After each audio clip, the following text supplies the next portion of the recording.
Welcome to the Check Your Head podcast, the podcast where notable musicians and experts share their stories and solutions for mental health and wellness.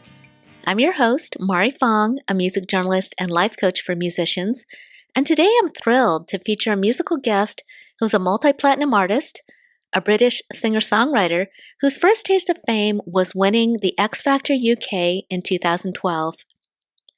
He then shot to mega fame with his number one hit, Say You Won't Let Go, a beautiful ballad which has garnered over 1.8 billion streams on Spotify, helped him sell over 30 million albums worldwide, and was also the song played at my daughter Jade's wedding as the first dance with her husband Garrett. Our featured musical guest is James Arthur, who's dropping a new album today, November 5th, 2021, entitled It'll All Make Sense in the End. Although James Arthur has had great success, he's also had a roller coaster of a life, with a childhood that included his parents divorcing and James spending time in foster care, often feeling like he didn't belong anywhere. James lives with depression and panic attacks. In fact, he experienced a panic attack during an X Factor live show where paramedics were called shortly after his performance. Throughout the ups and downs of his career and his life, James Arthur has persevered and will share his solutions for mood disorders and addiction recovery, along with his work as an ambassador for the UK mental health charity SANE. Next, our featured expert is a world-renowned mental health and addiction specialist and author of the book The Abstinence Myth, a new approach for overcoming addiction without shame, judgment, or rules. Our featured expert is Dr. Jaffe, who will explain his alternative, unique approach to addiction recovery with his program called IGNTD, a personalized and virtual recovery plan. Dr. Jaffe also shares his story of hardcore addiction, which included a stint as a drug dealer and a year-long jail sentence. But first, let's hear singer-songwriter James Arthur share his story. One thing that I'm really excited about is that you have been outspoken about your mental health, and you've also become an ambassador for the UK mental health charity SANE. So thank you so much for that. And I know that you've had anxiety and depression, but looking back, when did you first start to notice that there were some issues with your mental health? Well, it's an interesting question because I guess I always carried around a little bit of an anxious predisposition. I had a lot of nervous energy from a young age, and I was able to channel that into playing sports and football and listening to music and things like that. But before I was thrust into the spotlight, there was always a way to escape having a full-blown anxiety attack or a breakdown, if you will. And that's kind of what happened when I was on the X Factor in the UK.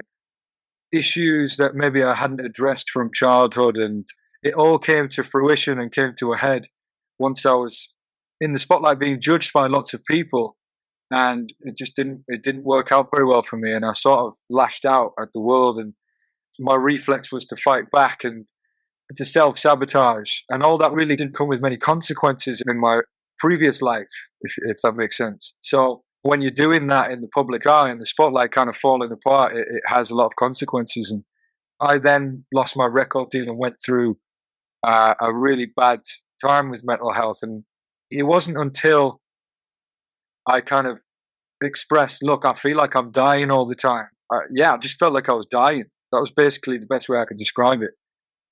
Every day was just a battle, and I couldn't make sense of all of the negative chatter that was in my head until one day I just started to try and explain it. And that first step of trying to speak about it, trying to explain how I felt and verbalizing things and not internalizing everything was the biggest step I ever took.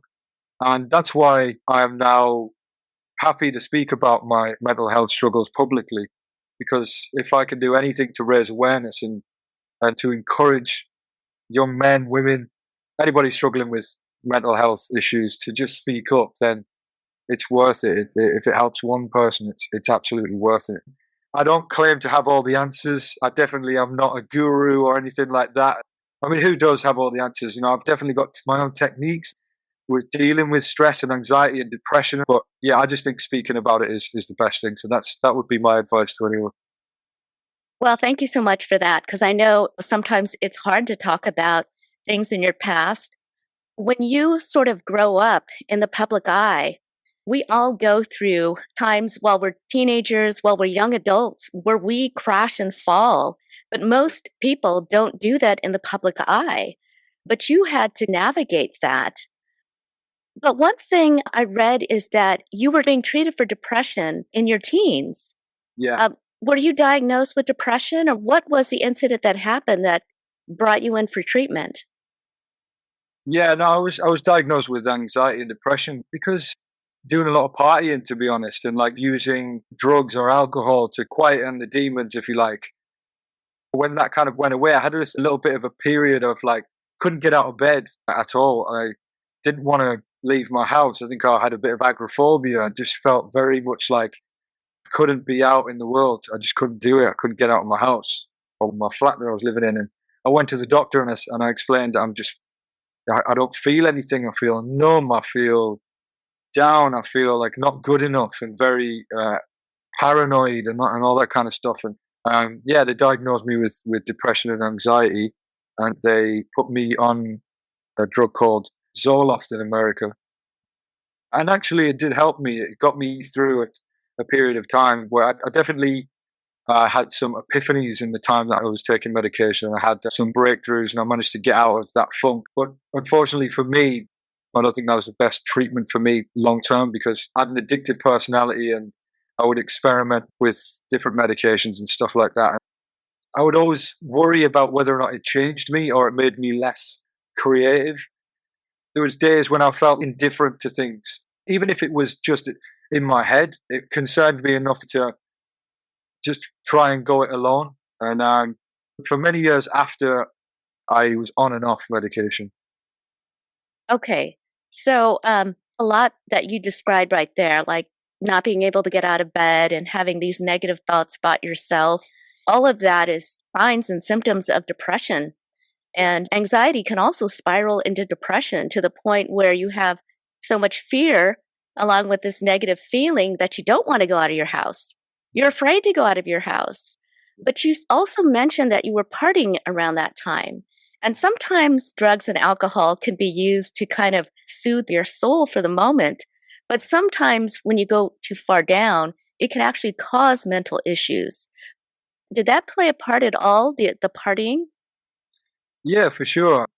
You know, me and my friends at the time, we were doing a lot of experimenting. We were just young people trying to get our kicks, you know what I mean? So we were doing stuff to excess, in all honesty. And of course, I would never condone that or encourage anyone to do that. It was just a path that I was on. I was kind of in a circle of friends that were sort of outcasts. And the thing we all had in common is that we came from broken families. So we were just trying to get a buzz from something, you know? Right. And I think at that age too, people experiment, they try to take things and see what happens. And you're also in a point of life where you feel like nothing bad is ever going to happen to you. Did you want to explain some of the things that you tried? I mean, we tried a lot of stuff, barring the hard stuff.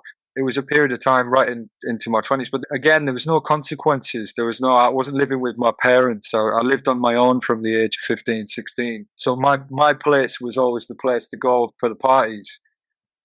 In answer to your question, I definitely feel as though that played a part. I think, brain chemistry is obviously a factor in all those things. And, your serotonin levels can be affected by taking things like ecstasy or MDMA or cocaine, smoking a lot of weed, and just not being healthy in general either. Probably wasn't drinking a lot of water back then or eating much avocado. So yeah, it definitely led me to going, all right, I need to go and get some help. But to be honest, the depression and the anxiety, I was always predisposed to those things because my mom went through those things, and all of my sisters have a tendency to get depressed. My dad does as well. And the fact that things that happened in my childhood led me to feel like I didn't belong and things like that. Well, yeah, there's definitely a genetic link to mental health conditions. So, yeah, definitely can be in your DNA and passed down. But you're talking about your rough childhood. And I know that there was some chaos there, and you actually put yourself in foster care.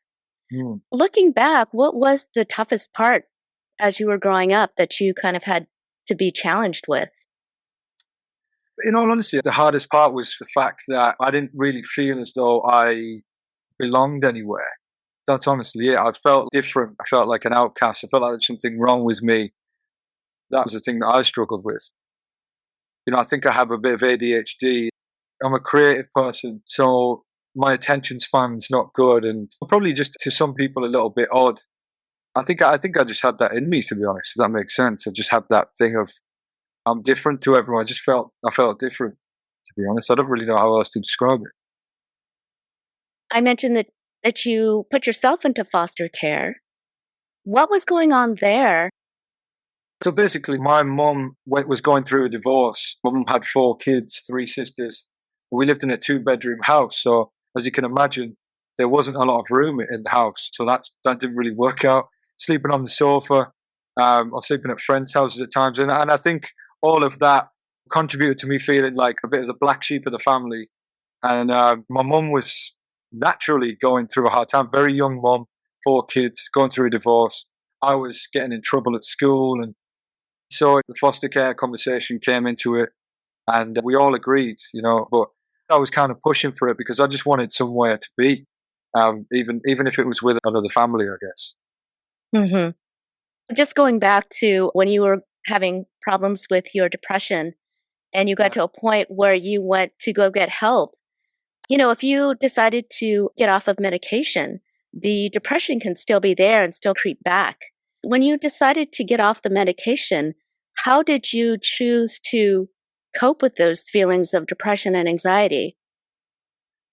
Well, to be honest, I didn't. I didn't cope with them. The thing is when I decided to completely get off medication, I'd lost everything at that point. I'd won this competition, which changed my life financially and everything. But I wasn't happy. I was numb. I didn't care whether I lived or died. And I was smoking a lot of cannabis. That was one of the things that I thought was helping me with the anxiety and the pressure of everything. And I was taking medication. I was smoking cigarettes. I was drinking. I was doing all those things. And I just made a decision one day because I just had enough. And I said, I'm stopping everything. I'm not doing anything anymore. And that was probably the strongest moment of my life, to be honest. I just saying, I'm going cold turkey, if you like. I don't care what happens. I'm sick of this Groundhog Day. I've lost everything. My logic was, let me go back to the most authentic version of me with no medication, no drugs, nothing. And for a year, it was so hard, so hard. I felt like I constantly was being followed around by this dark cloud. There's a lot of black spots in my memory. It was just a really weird, dark time. And every day I fought with the idea of just go back on the meds, go back on the meds. But it was like a fight mechanism in me that was like, that day will come where everything feels better again. And you'll stop having the anxiety, you'll stop having the panic attacks. It's going to end. Just keep doing the right things. And I went totally sober. I wasn't doing anything except just kind of living with a feeling of like darkness, really.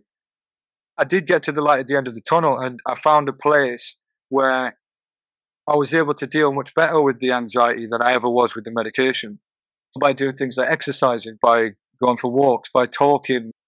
In that period of time of cold turkey, as I called it, I really discovered how profoundly important talking is and how powerful it can be. You're absolutely right. I mean, sometimes we talk about therapy, which is talking with somebody, a professional, but therapy can really be with anybody. It's venting those emotions, letting that out, and getting maybe advice or, someone just to listen and respond to what's going on. People have mentors sometimes where you admire somebody who's living successfully or somebody you look up to.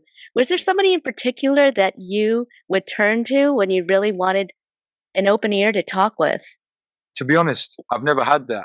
I've kind of dealt with it on my own, to be honest. There's certainly conversations that I've had with my mum and my dad or friends or partners that have been super helpful, but never regularly had someone or looked up to someone. I've gotten used to being kind of a lone wolf and fighting on by myself. That might not be the most healthy way to go about it, but that's kind of the way I've always been. Just going back to the medication stuff, by no means am I saying the way to do it is to come off the meds and fight. That was just my path at the time. So please, anybody listening that takes medication and feels better, don't think that that's the answer. Well, people do that. They go cold turkey, but you went cold turkey on a lot of things. But sometimes you can have withdrawals or you can have negative effects from a drug or something being taken out of your system immediately. Mm-hmm. Do you feel like you had any of that backlash? No, that was absolutely what I'm talking about when I said that kind of darkness, those black spots. I mean, that was withdrawals, 100%. Yeah, that was definitely the withdrawals from the cannabis and the smoking and the medication. During that time, sometimes people have like a psychosis or they have changes in behavior. Sometimes they can go manic or they can sink into a depression. And you already mentioned that there was a black cloud that was following you. Were there any other behaviors that happened during that time that maybe even scared you? Yeah, the anxiety attacks were the scariest thing for me. I was calling ambulances on a daily basis because I was convinced that I was having a heart attack. I'd convinced myself I was having a heart attack every day. I'd have these episodes, I guess like a PTSD episode I would have where nothing made sense and the negative chatter was getting too much in my head. The panic attacks, really, and anyone who suffers with them will understand what I'm talking about when I say you literally feel like you're going to die. That description is exactly what a panic attack is all about. I mean, we've had musicians come on and say that they feel like they can't breathe. They're trying to catch their breath and they feel convinced that they're going to die. And, it could happen right before a show. It could happen at any time. And most anything can trigger it, or sometimes nothing triggers it. I mean, we've had people that have had agoraphobia saying that they couldn't leave their house. But what have you been able to do in order to quell those? Because that can be very debilitating. It's amazing, actually, that I'm sitting here today because for a good few years, I thought that I was never going to be free from regular anxiety attacks, daily anxiety attacks, to be honest. So I think the more that I spoke to people about anxiety and found out how common panic attacks were and got a better understanding of them, understood my triggers, I understood that I was setting myself up to fail with a lot of my behaviors. I took some cognitive behavioral therapy and that was really helpful. Exercise is really helpful for me. And people like Eckhart Tolle, reading his book, speaking about being present, I've been practicing that for a long time now. Being mindful and in the moment and being the watcher of my thoughts, making sure that I don't let those negative thoughts get out of hand. Just practicing being calm and not letting things get on top of me has really helped me. Because I think that at times when I was put in high pressure situations, the cortisol that was flooding my brain was just way too much for me to handle and way too confusing for me at one time. But now I've found my coping mechanisms and I have anxiety, but it sort of operates at a subterranean level rather than being in control of my life now. Well, thank you so much for mentioning cognitive behavioral therapy, because when we talk about therapy, sometimes people think you're there just talking with somebody and letting everything out, but there's also an educational part of therapy where you can learn different skills that can really help you on the day-to-day if you choose not to be on medication. What were some of the things that you learned in cognitive behavioral therapy that are really working for you today? The major mistake or error that I was making was setting myself up to fail. So I was avoiding a lot of situations that could possibly give me anxiety. You mentioned agoraphobia. On those days where I didn't feel like going outside and putting myself out there and making myself vulnerable, I tried to lean into those things. I tried to get more structure in my life. Cognitive behavioral therapy taught me about triggers and fear of things. There's an amazing lady that I listen to. I'm sure you're aware of her, Brené Brown. Like listening to her and watching her stuff is helpful as well. The vulnerability is courage thing. I always saw being vulnerable as weakness. Where I come from, there's a lot of machismo, and there's a lot of stiff upper lip, like can't talk about your feelings. So I always saw talking about my feelings and being vulnerable as a weakness. And when I realized actually it takes a lot of courage to talk about how you're feeling and your depression or your anxiety. Nobody dislikes someone who's honest and authentic. You know, you can't hate that person. So I decided to start living like that instead of being afraid of who I am. And it also feels good, to be honest. Yeah. It's funny because you talk about machismo, which a lot of people put on these images to appear a certain way, maybe to fit into a gender role. But in music, it seems to be the place where you can really release yourself, release all those beautiful emotions and all that beautiful vulnerability. And all of those, gosh, your lyrics, your melodies, they just kind of cut to the soul. Thank you very much. Yeah, it's bizarre, really, because I was always able to channel that into my music and be vulnerable in my music. But the challenge for me was always being able to take that into my everyday life outside of the music. Well, this is kind of curious to me is why is that? Do you feel it's okay to be that vulnerable and that open in your music, but you're not able to do that in your everyday life? Well, I suppose in a way I'd seen the instant gratification that I got from music and how I could move people with my singing or my songs. And that's very instant. You know, you get validation from that very quickly. You know, if I'm in a room and I start playing a song and I start seeing people crying and I'm seeing it evoke emotion and people are enjoying what I'm doing, then I feel validated. But then for your actual personality and the way you look and all those other things, it's a little bit more of a process to getting proof that you're okay as a human, just as you, and not the artist. You know, I think there's a little bit of there's a difference there. You know, one thing I found really interesting is that she wrote an autobiography at a pretty young age. I was wondering what it was it that she wanted to get out by writing that autobiography.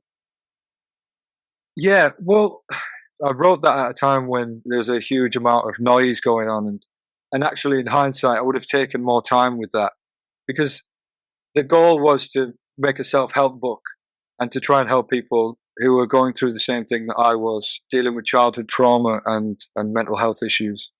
But of course, in order to impact on people, I had to share my own story.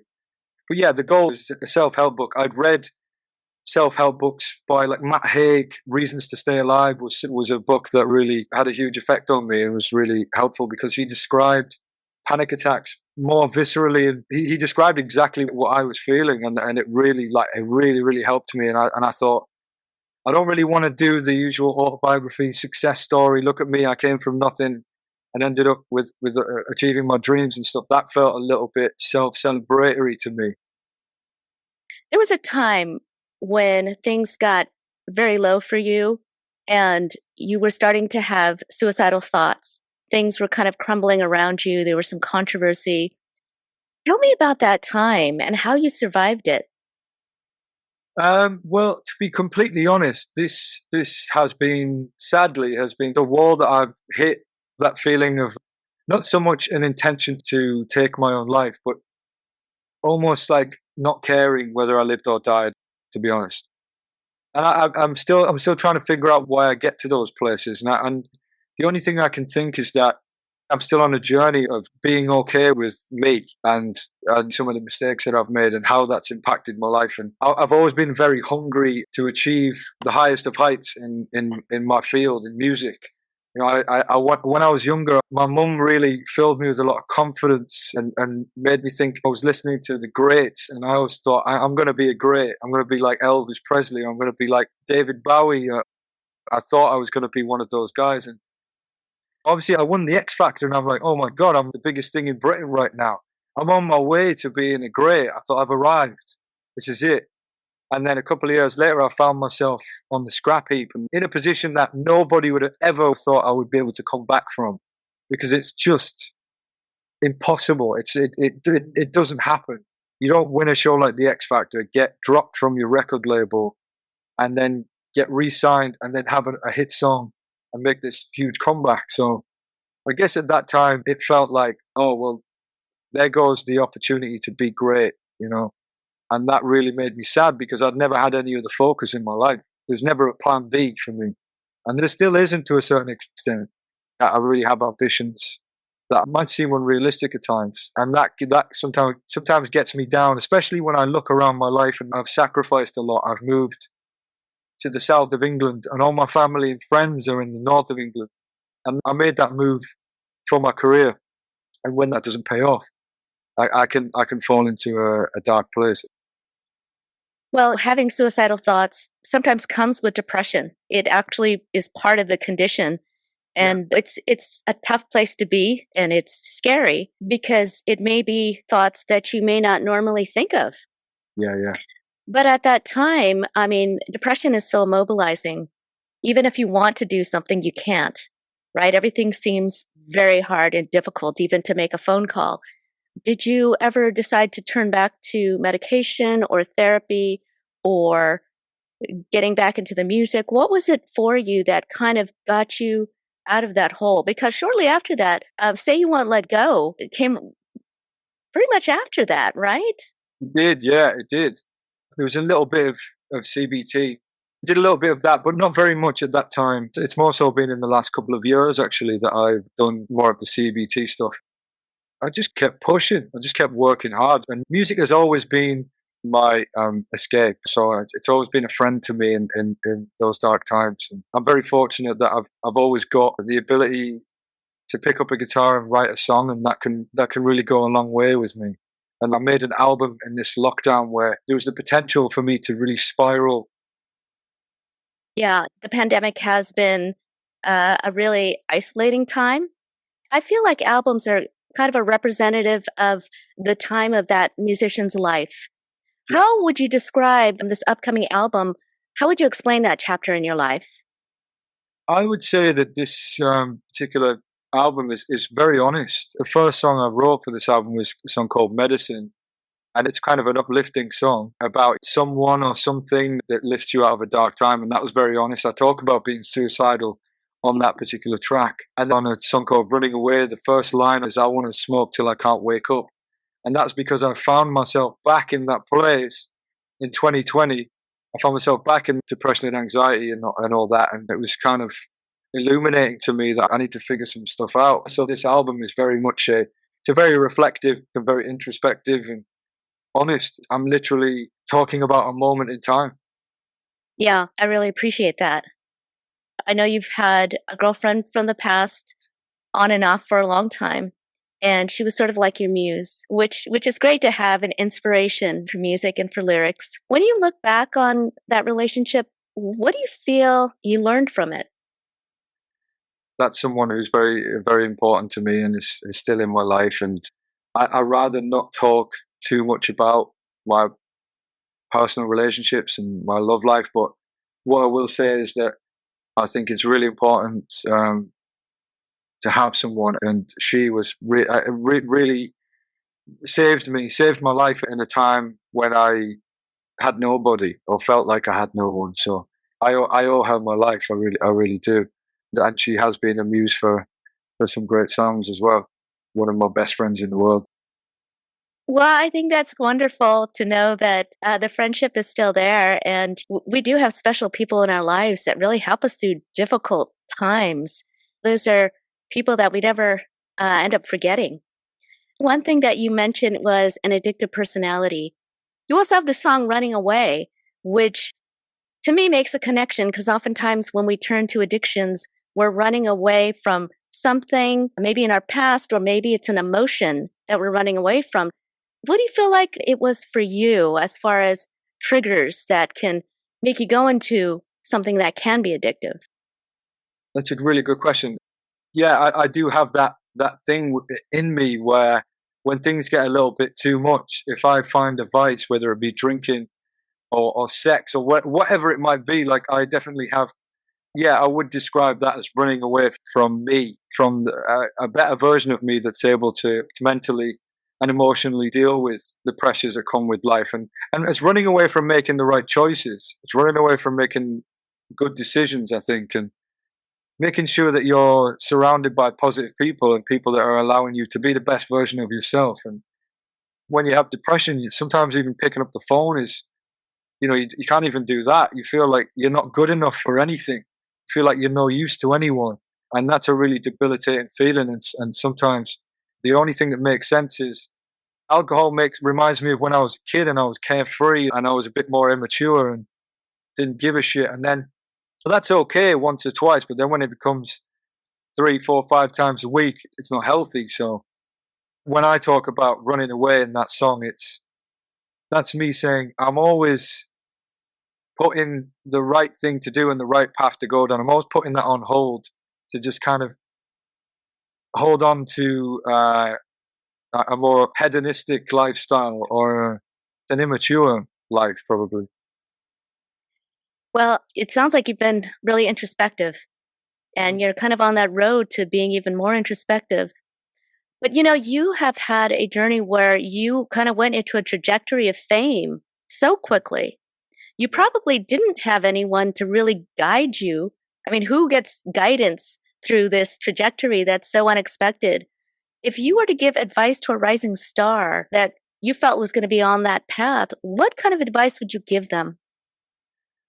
I'd make sure that they had good friends around them, that they had, like you mentioned, a mentor. That's not something that I had too much growing up. So it's not something I've become accustomed to. But anytime anyone's ever come into my life and given me advice, it's been so welcome and so helpful and well received. So I think a young artist coming into a business like this, which is very much based on validation and there's a lot of ups and downs, I'd say make sure you got good people around you that are positive, that allow you to be yourself and that you feel comfortable around. I'd say stay true to you, be authentic. Authenticity is the key to everything for me. That is the absolute key. If it doesn't feel right, then you don't do it. Don't do it. Be brave, take risks. But if it doesn't feel true to you, then I would say follow your heart, follow your intuition and your gut. Well, that sounds like somebody who's really gone through the trenches in order to get to where you are now. And today it sounds like you've taken more control over your career. I mean, we talked about James Arthur back then, but how would you describe yourself today as far as who you are today, your authentic self? My authentic self, I am unfiltered. I'm completely 100% myself, and that is tough too because that leads to days of crippling anxiety. I'm having a day where I'm a bit manic or I'm a bit just talking shit, to be quite honest with you, and then you've got to deal with the shame and the regret of that sometimes. But I'm someone who leans into everything now and just kind of takes everything with a pinch of salt. I'm still that same hungry person just looking for inspiration, really. That's who I am, and trying to better self and better the people around me as well. Well, one thing that you're doing to better people is you're involved with this UK charity called SANE. Can you tell me how you got involved with that and what the mission is there for you? I'd like to help raise awareness about what they do and to point people in their direction, because at one time in my career, I went to see the work that they do. They have a call center where volunteers will go for a few hours on an evening and they're purely volunteer. And the work that I saw them do, I watched some of these people talk people down from roofs, people that were having suicidal thoughts and thinking about taking their own lives. These amazing volunteers, they gave up their time to try and help those people. So I thought, I would want to be a part of this and I want to point people in the direction of SANE. You've gotten to this level of fame that a lot of people may never reach. Yeah. And some people say it's lonely at the top. Do you find that true, or do you find that not so true with you? It can be. It has been very lonely for me at times. I mean, it's very difficult it's quite a unique experience. For me, coming from nothing, it felt like I'd won the golden ticket. I was Willy Wonka. And that's how I would describe it. It's like, this is all crazy. This is mental. And then other people who don't understand the pressures and how intense the attention can be, they're just like, oh, it must be great. Like, oh, you've got everything you want. It must be the best thing ever. And you're just like, yeah, I don't want to seem ungrateful, but it's actually can be very intense, and it can be a lot. And also, people expect things from you. You know, when I won the X Factor, and the winner of the X Factor is voted for by the public. So some of the public feel as though that you have to behave in a way that they approve of, or that you have to be a role model, or that you're public property somehow because they voted for you.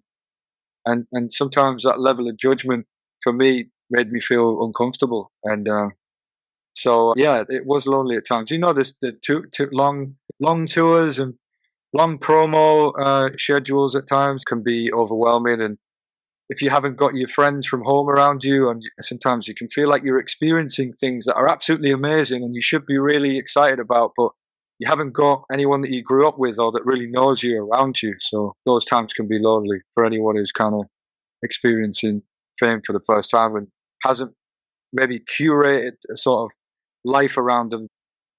It reminds me of the song that you have called Wolves, which talk about people kind of on the gravy train.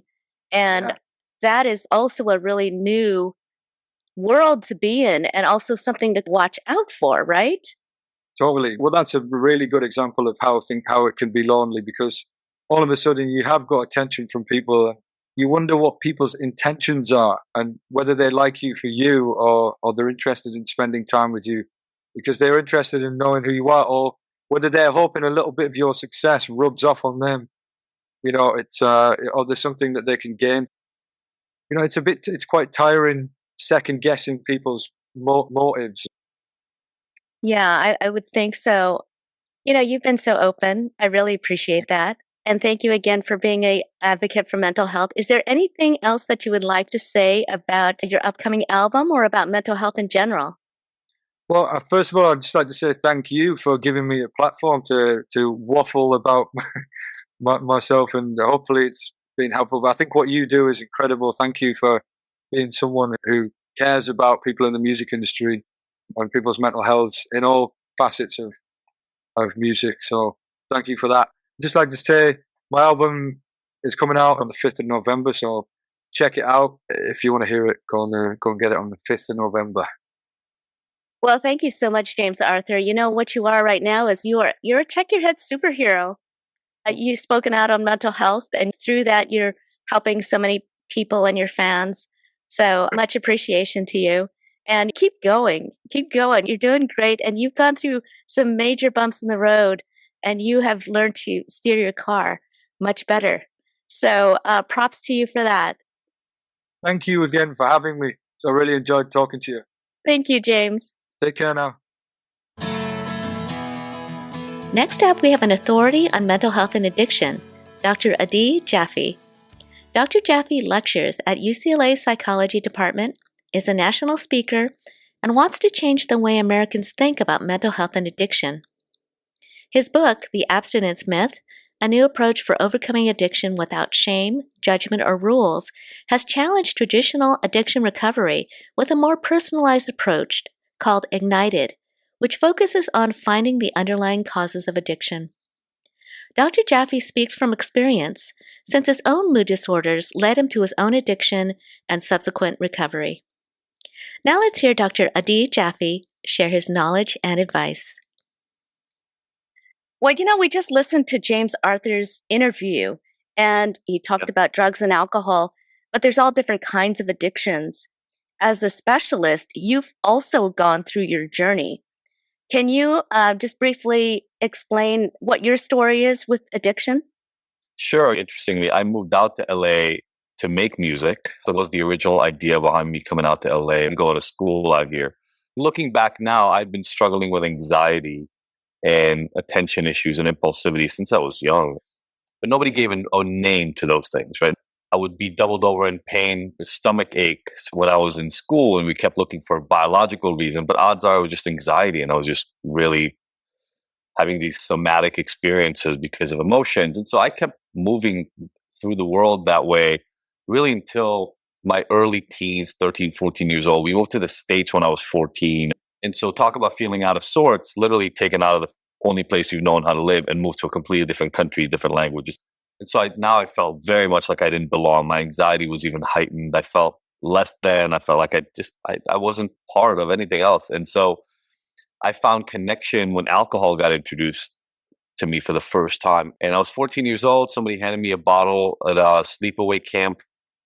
And I didn't know I was looking for the effect of alcohol, but the moment I got drunk for the first time, I knew something was powerful. I know I'd found something really, really powerful. And my anxiety went away. I could talk to girls. I didn't care what the guys thought about me. It was a very liberating experience. And so I kept doing it because I didn't know I had anxiety, but I knew alcohol made me feel better than I had in a very long time. So now I was drinking pretty much every weekend that I could with friends. Pretty much the same thing happened at 16 years old with cannabis, with weed. A girl I really liked handed me a joint. I wasn't going to say no because I don't want to stick out. And so started smoking weed with those friends. And slowly, alcohol and marijuana became a huge part of my life. Still no massive issues, but I'm smoking and drinking near daily by the time I went to college. Had a bad breakup, and that was my first acknowledged experience with problematic mental health. I went into a deep state of depression, about 3 to 6 months of really not getting out of bed, staying up all night, drinking, using drugs, and just not at all connected. Now I knew, unlike when I was younger, I knew now that I was struggling mentally.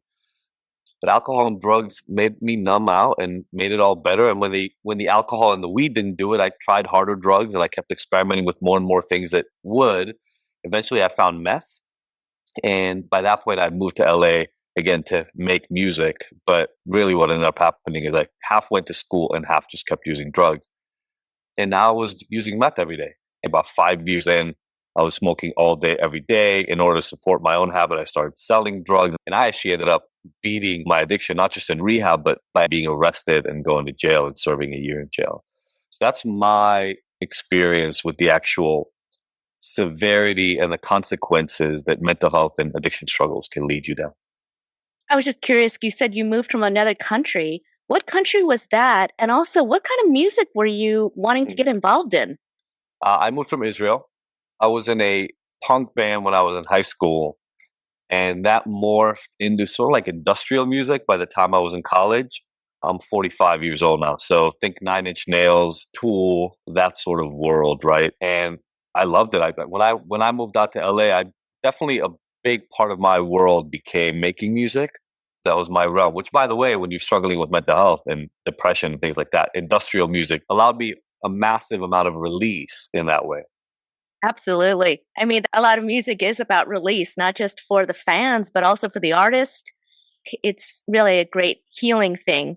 Yeah, it's interesting, right? The healing came in the ability to channel the feelings into something else, like writing essentially poetry and lyrics, and then fitting them to music and playing, create a very cathartic experiences. I mean, you were able to find your solutions after you got out of jail. Was the motivation for you more the fear of going back to jail? Did you do it for yourself? Did you do it for somebody else? What brought you into treatment? I mean, certainly the motivation to get started re-establishing a new path came from not wanting to spend the rest of my life in prison. There's no doubt about that. I was facing somewhere between 13 and 18 years in prison. So I knew I was going to do anything I could while I was on trial to minimize the amount of time I had to spend in. Like I ended up getting a year, which was minimal amount considering what it was that I was caught with, the amount of drugs and just everything that they found on me. So at some point, it had to turn after I left jail to wanting to stay on track. And so the first time that I really put, my nose down and just kept working and did what I needed to do to stay on path was because there was a looming threat of going to jail or even prison on the other side. And so, yeah, it kept me very motivated and very focused for a number of years. So when you went into treatment, at that time, traditionally, there's the 12 steps and there's other programs. What did you see as the obstacles or challenges or reasons why people can relapse in those more traditional programs? Yeah, so this was early 2000s. And to be perfectly honest, there was nothing else except for AA. No other options were presented. It was like, hey, you go here, we go to AA meetings. That's all there was. Still, traditionally, that is all you get offered. I'm trying to change that now in the world to some extent. But there were a lot of things that were blocks for me. So I got kicked out of my first rehab for using. I was there for 3 months. For the first month, I was still using like Tylenol PM to help me fall asleep because I was really anxious and uncomfortable. But if they had known, they wouldn't consider me sober for that month. But about a month in, I got to go into work, and then I started finding drugs hidden in my studio, and I was using right away pretty much. And the sex addiction is also part of my history, so there was a porn use and things like that. But got kicked out of that rehab after they found that out 2 months later. And so then I went and found another facility. I can talk about what that process was like a little bit, because a lot of people on their journey to recovery, I'm putting this in air quotes, but fail. It's more like stumble, right? A lot of us stumble. There are rarely endeavors you try and then it just works from the outset. Songwriters who wrote a single song and it became a #1 Billboard hit, right? Like that doesn't happen. You try, it sucks. You try again, it sucks less. And then eventually you try and it's kind of good. And then maybe it gets better than that. So my first try at rehab was not that great, but there were a lot of issues. I'm agnostic. I don't believe in God. And so having to pray, and not just that, I'm Jewish. And then every day I would have to go to a meeting and recite Christian prayers. The other part was powerlessness. One of the issues that I have with AA being the only method of treatment is you have to be able to, first of all, commit to lifelong abstinence from the beginning. Secondly, that admission of powerlessness, I know it's the first step in AA and it's a big part of the process. It's a huge hurdle for a lot of people. I'll tell you, for me, there was a lot of potential downfall to not committing. I could have ended up in prison for a very long time. So I had all the motivation in the world to do better. But I did it because I was forced to do it. I didn't do it because it was connected for me. And my belief is in order to do the things that really end up benefiting you long term, you have to have buy-in. You have to care. You have to want them. And I think it's a mistake to put up hurdles and put up barriers for people to engage as a way to test how motivated they truly are. I think that's a mistake. So I got kicked out of that first rehab, was kind of homeless. I was in between my car and sleeping on this girl's couch for about 2 weeks and using and meth every single day. And then I found another facility who was still traditional, still AA, still the same exact stuff, but I'd figured out the game a little bit better now. And so I knew how to operate within their rules and spent another year in that second rehab, which is when I went to court and then eventually got my year and served my year in jail. So after you got out and decided to go back to school and get your degree. Just to be fair, I didn't decide to go back to school. When you have 9 felonies on your record, which is what I ended up with when I got out of jail, you can't get hired for any job. So I tried to look for work for about 6 to 9 months. I said, look, I'm not getting jobs and I got to do something else. And so I went to school because that seemed like the only available option. When you talked about the anxiety that you felt coming to this country and just the uncomfortability of socializing, we haven't really talked about how the mental health aspect was dealt with during this whole time in rehab and treatment. Was that ever a focus? Nobody talked about it. Nobody mentioned it. Nobody cared. It actually was even crazier than that, if I can just say this. So I had a very heavy meth addiction. I was selling a ton of it and I was smoking meth all day, every day, like $300 to $400 of meth a day. And because the rehab that I went to was AA centric, they made me go to AA meetings. I hadn't had a drink in 5 or 6 years because when I was using meth, I used cocaine and I used MDMA and I used a lot of other drugs and acid and psilocybin and all these other things. I hadn't touched a drink. Like, it was kind of a joke in my recording studio. You could leave a 12-pack, come back a week later, the 12-pack will still be there. I was using every other drug but alcohol. But I had to go to AA meetings because that's what this rehab did.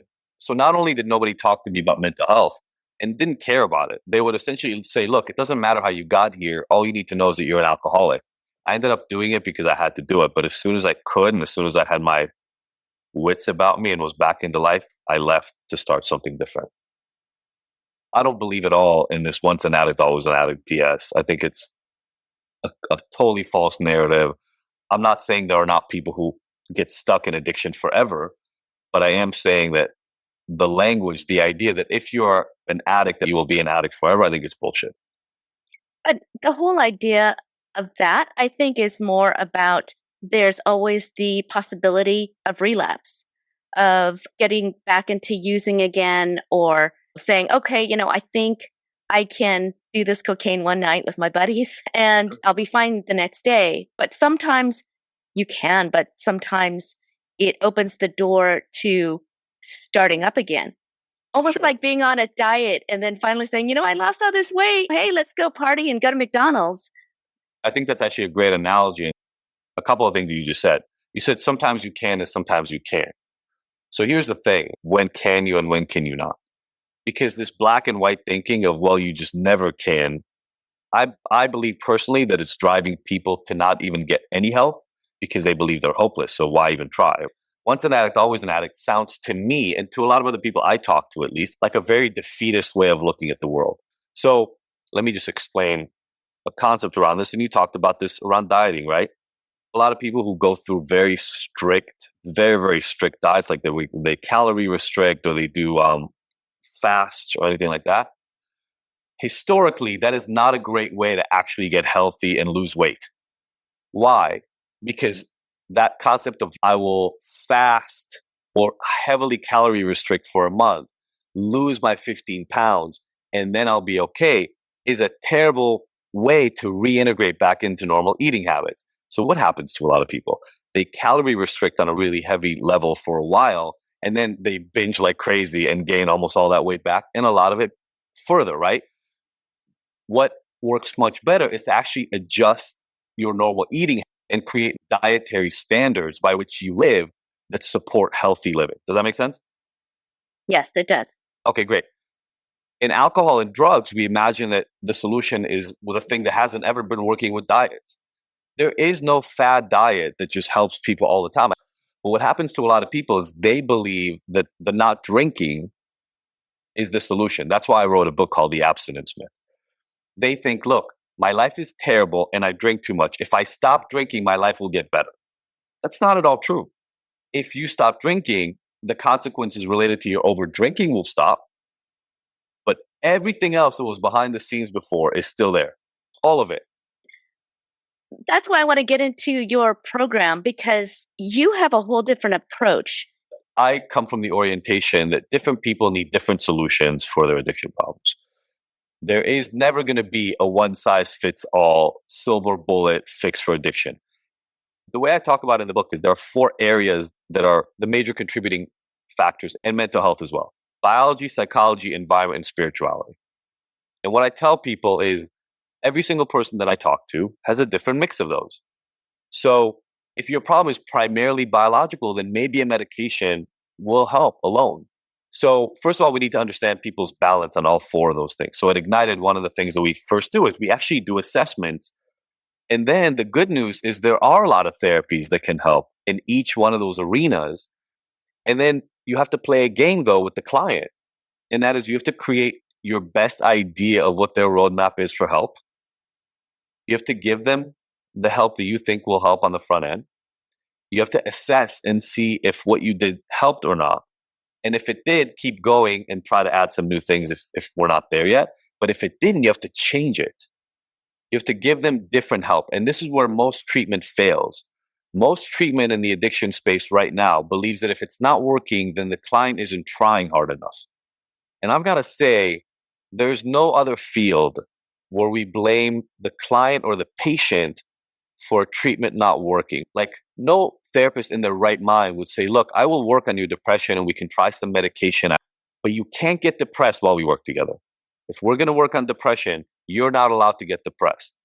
It sounds crazy making when I say it about another problem, but that's what we do in the addiction space to people all the time. And I think it's killing people. Okay, so with your program, is it like a tapering down, or is it like teaching people what moderation is? Is it at the same time doing cognitive behavioral therapy or talk therapy? Yeah. What are the steps there? So people come in, they get assessed, and then they get walked through essentially an educational experience that exposes them to different tools that are relevant to their problems for them to be able to sample them. Again, we're not treatment. All I offer is a very affordable, very easy to access online program that you can try different things. So yes, cognitive behavioral therapy, yes, meditation, yes, mindfulness, yes, introduction to EMDR, to medications, to somatic experiencing. We introduce people to habit learning tips and tricks, just little hacks to change the way you behave on a day-to-day basis. We introduce them to ways to enhance relationships so they can become more connected to supportive relationships and let go of toxic relationships in their life. So we use a lot of generally accepted practices within the addiction field. We just don't tell people on the front end what will work for them. We give them suggestions whether you let them test and we see how it works. But you asked an important question. Look, the vast majority of people come to me because they're not ready to quit right now. They're interested in either finding out how to control their use, how to reduce it to moderation, or potentially how to stop. Those are the three areas that people come to us for. But the beautiful thing about it is something like 40% of our users end up deciding that they want to abstain. And so I wouldn't say we teach moderation, but what I tell people is this. Drinking, which is the reason most of them come to me, or their other drug use, is hiding the true reason why you're really here. All the addiction is a coping strategy and a symptom of the actual underlying issue. So if you keep addressing the alcohol or the gambling or the drugs or the sex, it's like playing whack-a-mole. Really what you're getting at is a symptom. And what we need to do is we need to get honest. Exploration is the first part of what we do. We explore, why are you really here? A big thank you to our musical guest, James Arthur, and our mental health and addiction specialist, Dr. Adi Jaffe.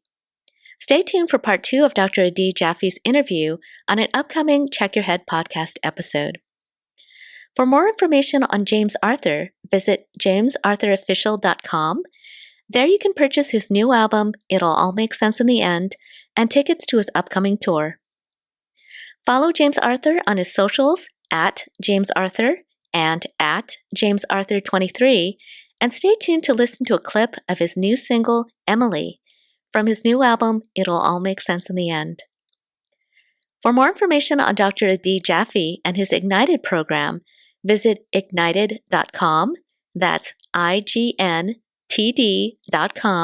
and listen to his Ignited podcasts on relationships, motivation, and recovery on all podcast platforms. Also, be sure to follow Dr. Jaffe on his socials at Dr. Adi Jaffe. So until next time, be brave, ask for help, and be persistent in finding the mental help that you need. I was living in a different world before I had my little girl, yeah.